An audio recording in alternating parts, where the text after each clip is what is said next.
The form has been on your desk for 3 weeks. It takes 11 minutes. It's worth $400, and you haven't done it.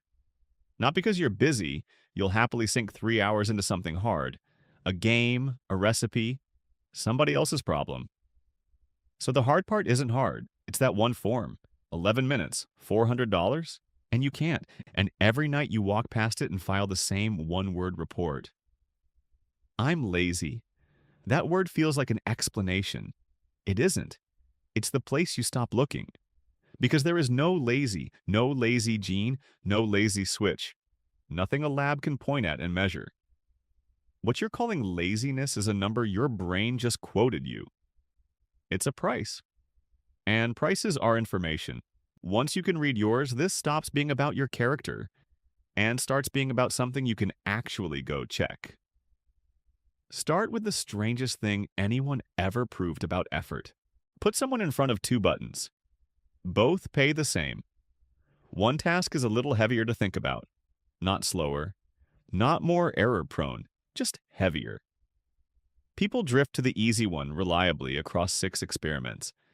And the part that matters, ask them why and they don't know. Most never noticed there was a difference. The researchers went and killed all the boring explanations.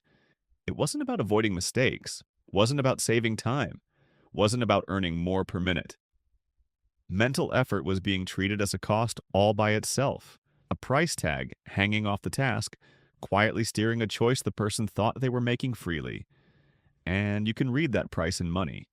There's a method where they find the exact dollar amount at which you stop caring which task you get. Easy for less, hard for more. The gap between them is what the effort cost you. Not a metaphor, a number. Now the important bit, and it's the reason this video isn't an insult. That number is different for every person. Your price is not my price. 2 people look at the identical 11-minute form, and one gets quoted $3 and the other gets quoted $80. Same form, same room, different bill. So when your brain quotes you 80 and mine quotes me 3, and you don't do the form, and I do, you didn't lose a contest of character. We got handed different invoices. What is that feeling, though? The leading account among researchers is that the feeling of effort isn't the sensation of something draining. It's a readout, a report. Your brain runs a cost-benefit calculation and shows you the answer, the same way pain reports damage without making you do the math on tissue. Nobody calls you lazy for pulling your hand off a hot pan. That's the readout working. To see what that readout actually measures, you need the cleanest experiment in this whole field. It's from 1991. It's a rat. 2 ways to eat. A lever that pays out the good stuff, the food it actually likes, and sitting right there in the same cage, a bowl of boring free chow. No lever, no work, just there. Normally the rat works the lever. It wants the good food, so it pays for it. Now, knock its dopamine down. The rat stops pressing. It walks over and eats the free, boring chow instead. This is where the popular story about dopamine dies. You'd expect a flat animal. No pleasure, no appetite, nothing matters. That's not what happened. Total food intake, unchanged. Which food it preferred when both were free? Unchanged. It still liked the good stuff exactly as much as before. It just wouldn't work for it anymore. Appetite intact, preference intact. Only the willingness to pay collapsed, and they ruled out the obvious objection. Other drugs that genuinely suppress appetite don't do this. They make the animal eat less. This one didn't make it eat less, it made it cheap out. The same split shows up in humans from a completely different direction. Wanting and liking run on separate machinery. You can want something you don't enjoy. You can enjoy something you don't chase. Different systems. And the popular version, dopamine, the pleasure chemical, is in the researchers' own words an overgeneralization. Here's the human version, and it's causal. 50 adults given a dopamine drug or a placebo, choosing between easy and hard mental work. The drug moved their willingness to do the hard task, and when the researchers pulled the choice apart mathematically, they could see exactly what moved. The payoff started weighing more, the cost started weighing less. The task didn't get easier, the accounting changed, Before you go shopping for a supplement, though, the drugs helped most for the people who started with the least. Push the dial from the wrong end, and you get worse, not better. This isn't a scale where more is more. It's an exchange rate.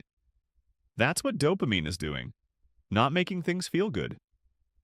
Setting the rate at which effort converts into worth it. If it's a price, something is setting it. And the two biggest inputs are not your character, your body.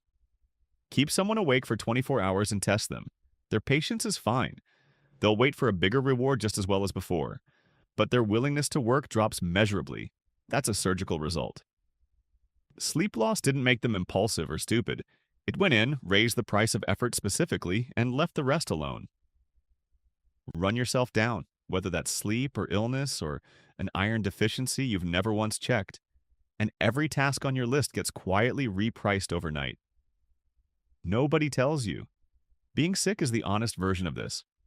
When you're ill and everything feels like too much, that isn't a malfunction. It's an old, deliberate program pulling you off the field so the body can spend on repair. The can't be bothered is the treatment, the reward. The other input is whether the payoff is actually real to you. Uncertain, far away, or somebody else's goal, and the payoff weighs less and the same price now looks insane. This is the mechanism under the ugliest word in the file. When people are depressed, from the outside it reads as laziness. Measured, the pleasure isn't what goes first. The willingness to spend effort is.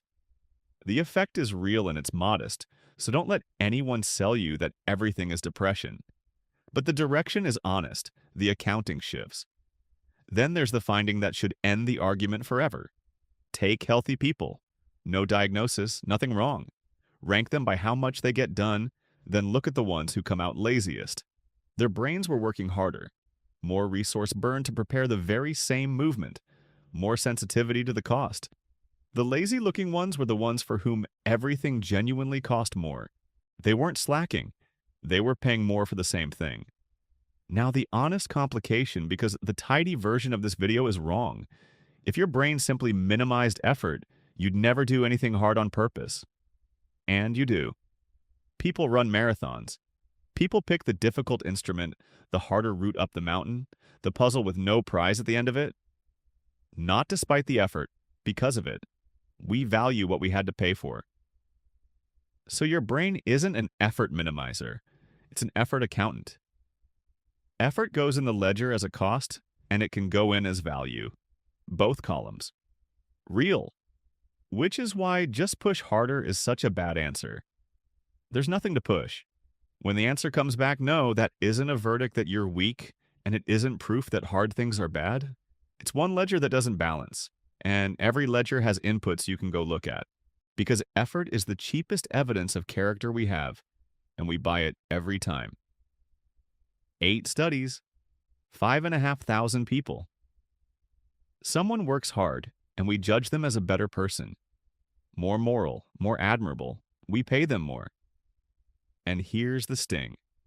We do it even when the extra effort produced nothing. No better product, no better outcome.